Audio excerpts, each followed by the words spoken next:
All right, today we are talking about a true modern classic. It's sophisticated, it's got a kick, and it is absolutely delicious. You guessed it, we're diving into the legendary Espresso Martini. So, the story behind this drink is just fantastic. Picture this, it's the late 1980s. You're in a busy London bar, and a model walks up to the bartender with a very specific request. She asks for a drink that will, and this is the quote, wake me up and then mess me up. What she got in return? Well, it became a global sensation. And the man who made it happen was the legendary bartender Dick Bradsell. He looked at his bar, saw the vodka, the coffee liqueur, and the espresso machine sitting right there and had a light bulb moment. He whipped them all together, and just like that, he created this perfect pick-me-up that walks that fine line between bitter and sweet, between energy and elegance. So what actually goes into this iconic drink? It seems really simple on the surface, but the magic is all in the quality of the ingredients. So let's break down exactly what you'll need to make one for yourself at home. Okay, so take a look at this. The recipe is surprisingly straightforward, right? You need a good, smooth vodka, a quality coffee liqueur, something like Kahlua is classic, a little bit of simple syrup just to balance it all out, and the star of the show, fresh espresso. For tools, nothing too crazy. Your standard cocktail shaker, a jigger to get the measurements right, and a strainer. That's pretty much it. Now, if there's one thing you take away from this, let it be this. You have to use freshly brewed espresso. I'm serious. That rich, deep coffee flavor and that beautiful, creamy, frothy layer on top, that's called the crema, it all comes from the oils in fresh coffee. They emulsify when you shake it, creating that signature foam. It really is non-negotiable if you want the real deal. All right, we've got our ingredients, so it's time for the fun part. And this isn't just about mixing things in a glass. It's like a little bit of cocktail alchemy. And let me tell you, James Bond has nothing on this one. It has to be shaken and shaken hard. The method itself is pretty easy to follow. First things first, always start with a chilled glass. Just pop it in the freezer for a bit. It makes a huge difference. Brew your espresso, then get everything into a shaker that's packed with ice. Now, here's the most important part. You have to shake it like you mean it. I'm talking a good 15, maybe 20 seconds. Finally, you're going to double strain it. That just means you pour it through your shaker's strainer and a little fine mesh strainer. That's the secret to getting that perfectly smooth, silky texture.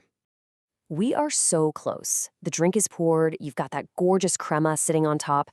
But a true espresso martini is not quite complete without its classic garnish. These little details, they're what take it from a good drink to a great one. The classic garnish always involves this number, 3. 3 perfect little coffee beans just floated right there on top of that foam. But do you know why it's always 3? It's definitely not just for looks. There's a story there. And here it is. This is where the tradition comes in. Those 3 beans are actually a little toast to health, wealth, and happiness. It's this wonderful bit of Italian symbolism, sometimes called con la mosca, which means with the fly. It adds this lovely aromatic touch and, a little bit of history right in your glass. Okay, I can already hear what you're thinking because this is the #1 question people ask when they want to make this at home. Is it game over if you don't have some fancy, expensive espresso machine? No, absolutely not. You can still make a fantastic espresso martini. A really high-quality, strong cold brew concentrate can work wonders. Or you can just mix some good instant espresso powder with a tiny bit of hot water to make a quick shot. The key is just getting that coffee flavor to be really intense so it can hold its own. Right? On to the second big challenge, getting that thick, picture-perfect, creamy crema. It's the hallmark of a great one, but sometimes it can be a little tricky. So how do you nail it every single time? Here is your cheat sheet for success. First, fill that shaker up with lots of ice. More ice means better aeration. Second, like we said, you have to shake it hard. You're literally trying to whip air into the drink.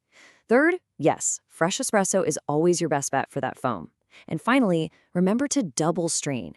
That makes sure no tiny ice chips fall in and break the beautiful surface of your crema. So, from one simple request in a London bar to being a staple on cocktail menus all over the world, why has the espresso martini lasted? Why does it endure? It's really more than just a drink. It's a whole experience. I mean, let's be real. It just checks all the boxes, doesn't it? If you love coffee, it's the ultimate sophisticated treat. It gives you a real, actual energy boost from the caffeine. That smooth, frothy texture is just so satisfying. It's perfect as a dessert drink or to kick off your night. And yeah, it's pretty much guaranteed to impress anyone you make it for. And that's really what it all boils down to. That's the magic of the espresso martini. It delivers on that original, iconic promise. It's the perfect balance of energy and elegance all in one glass. So there you have it. You've got the history, you've got the recipe, and you've got all the secrets to this modern classic. The only question left is, are you ready to go shake one up for yourself? Cheers!